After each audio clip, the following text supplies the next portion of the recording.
ঈদে কি বাড়ি আসবি না? ঈদে বাড়ি আসবো কিনা বলতে পারছি না বাবা। তোমার অ্যাকাউন্টে টাকা পাঠিয়ে দিয়েছি। বাবা, আমার প্রমোশন হয়েছে, স্যালারিও বেড়েছে, পুরো 1 লাখ। আলহামদুলিল্লাহ। বাবা একটু লাইনে থাকো। বাবা, তুমি তো বলেছিলে পিতৃঋণ কখনো শোধ হয় না। তুমি 26 বছরে আমার পিছনে যত টাকা খরচ করেছো, তুমি কি জানো আগামী 5 বছরে সেই টাকা তোমায় ফিরিয়ে দিতে পারবো? আমার এখন স্যালারি মাসে 1 লক্ষ টাকা বাবা। ও, এই কথা। তাহলে শোন, তোকে একটা গল্প বলি। বলো বাবা। তোর বয়স যখন 4, তখন আমার বেতন 3,000 টাকা। 1200 টাকা ঘর ভাড়া দিয়ে 1800 টাকায় চলে সংসার।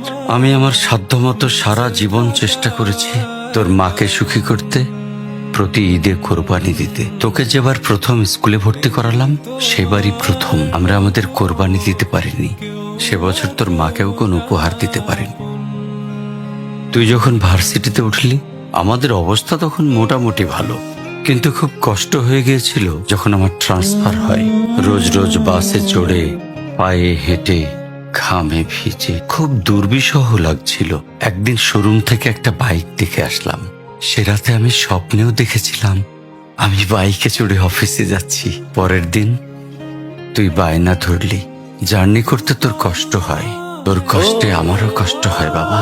আমি বাইকটা তোকে কিনে দিয়েছিলাম। তুই এখন লাখ টাকা বেতন পাচ্ছিস, কিন্তু মনে করে দেখ, অন্য মাইনে দিয়ে ব্র্যান্ড নিউ মোবাইলে হেডফোন কানে লাগিয়ে সারা রাত গান শুনেছিস, পিকনিক করেছিস, ট্যুর করেছিস। তোর প্রতিটা দিন ছিল স্বপ্নের মতন। আর তোর টাকা নিয়ে আমি এখন হার্টের বাইপাস করাই, ডায়াবেটিক মাপাই।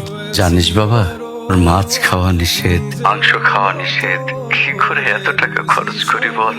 তোর টাকা নিয়ে তাই আমি কল্পনার হাট বসাই। আমি বাইক চালিয়ে সারা শহর ঘুরে বেড়াই, বন্ধুদের নিয়ে সিনেমা দেখতে যাই। তোর মার হাত ধরে চাঁদনি পশরে সেন্ট মার্টিনের বালুচরে হেঁটে বেড়াই। চুপ করো বাবা প্লিজ। আমি তোমার কাছে চলে আসবো, তোমার টাকা না। আমি তোমার ভালোবাসা তোমায় ফিরিয়ে দিব বাবা। বোকা ছেলে, বাবাদের ভালোবাসা কখনো ফিরিয়ে দেয়া যায় না।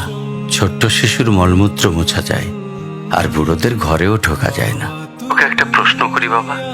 ধর তুই, আমি আর তোর খোকা তিনজন এক নৌকায় বসে আছি। হঠাৎ নৌকাটা ডুবতে শুরু করলো। যে কোনো একজনকে তুই বাঁচাতে পারবি, কাকে বাঁচাবি? থাক, উত্তর দিতে হবে না। ছেলেরা বাবা হয়, বাবারা কখনো ছেলে হতে পারে না। পৃথিবীতে সবচেয়ে ভারী জিনিস কি জানিস? পিতার কাঁধে পুত্রের লাশ। আমি শুধু জায়নামাজে বসে একটা জিনিস চাই, আমার কবরের ঘরটায় যেন আমি আমার ছেলের কাঁধে চড়ে যাই। তাহলেই তুই একটা ঋণ শোধ করতে পারবি, তোকে কোলে নেয়ার ঋণ। বাবাদের ঋণ কোনোদিন শোধ করা যায় না।